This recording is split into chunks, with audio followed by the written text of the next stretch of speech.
Deixa eu aproveitar que o Cristiano Noronha, vice-presidente da Arco Advice, está na ponta da conexão conosco para endereçar justamente essa pergunta. Nós discutimos há pouco, Cris, bem-vindo ao Expresso, ótimo dia e semana para você, a viabilidade da reforma tributária. Até aqui há uma linha consensual que diz que a atmosfera no Congresso Nacional é favorável para o encaminhamento da pauta.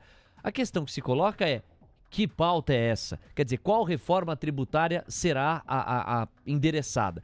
Se diz que será faseada e a primeira fase vai se debruçar sobre o IVA e é ela que tem mais chances de avançar sem grandes discussões. Quando eu digo sem grandes discussões, não é com a inocente premissa de que não haverá bastante decantamento em cima do texto, mas de que o nível de barganha e de pedidos no balcão de negociação deve ser menor do que quando se passaria a discutir a tributação sobre a renda, esta sim mais polêmica propriamente dito.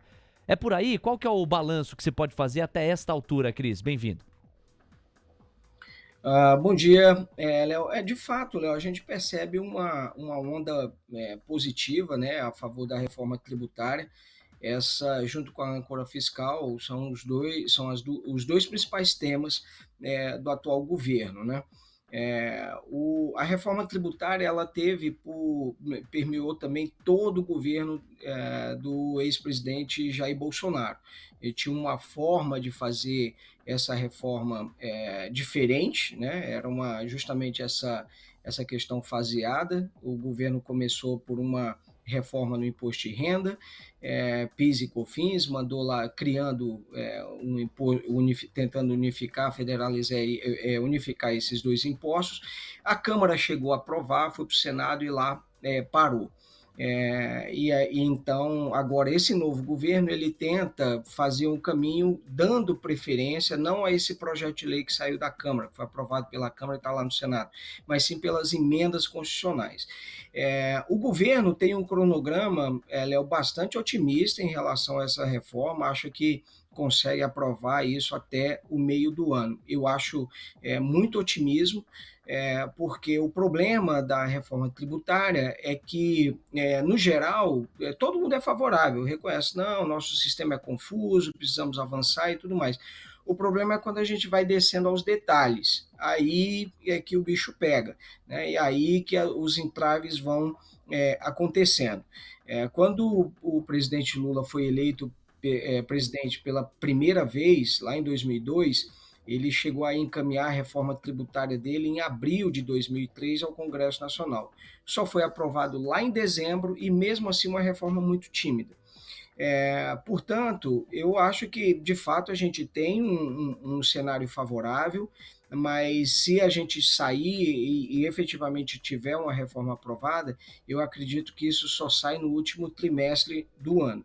Lembrando que a gente tem um dificultador aí, que, portanto, vai exigir bastante debate, é que boa parte do Congresso Nacional não estava lá quando essa reforma foi debatida, então muita gente não conhece o texto, o detalhe dela, e também os governadores mudaram bastante, né?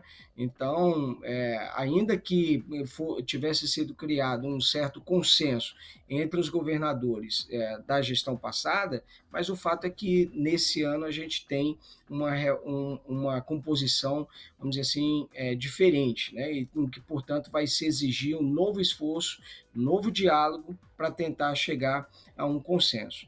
O governo espera introduzir nesse texto da reforma um período de transição longo que efetivamente não afete tanto as atuais gestões, isso tenderia a reduzir um pouco a resistência, né? E fazer isso de uma forma bastante gradual, né? Onde acabaria coexistindo aí dois modelos. Na análise do secretário Bernardo Api, é que isso daria oportunidade para o governo ir calibrando e ajustando o texto da reforma tributária.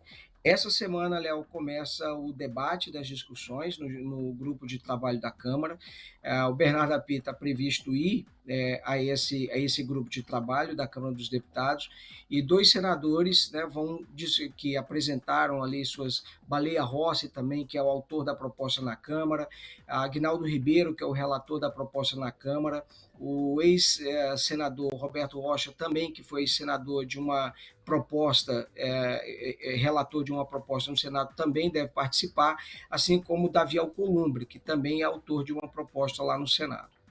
Cristiano Noronha trazendo um riquíssimo panorama a respeito das discussões em torno da reforma tributária. Cris, eu ainda quero ouvi-lo sobre a nova regra fiscal.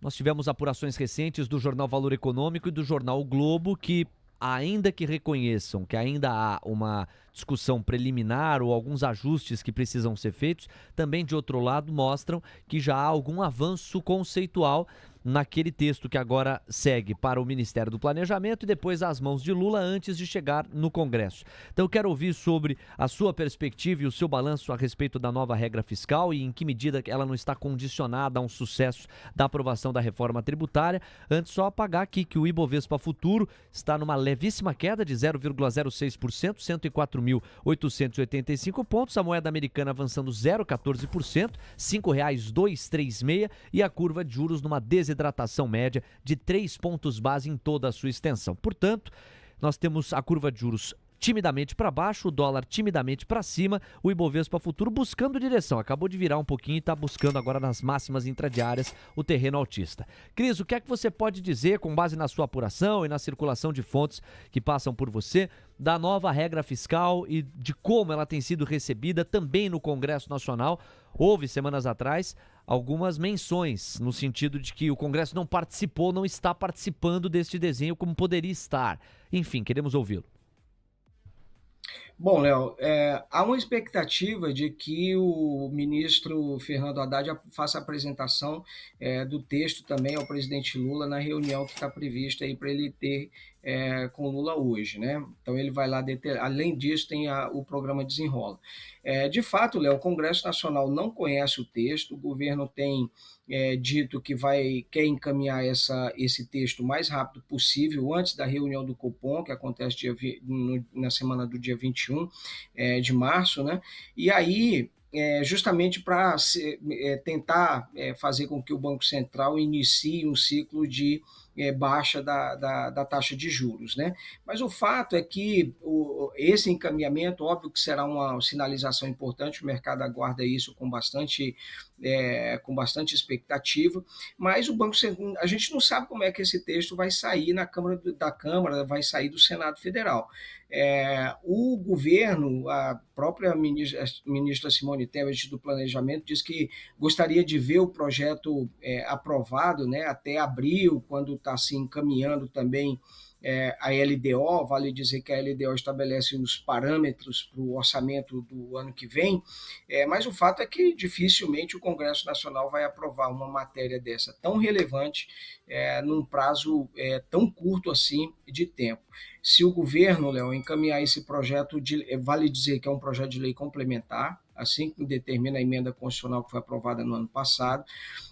Esse projeto de lei complementar exige um quórum alto da Câmara e do Senado, são 257 votos na Câmara e 41 votos no Senado.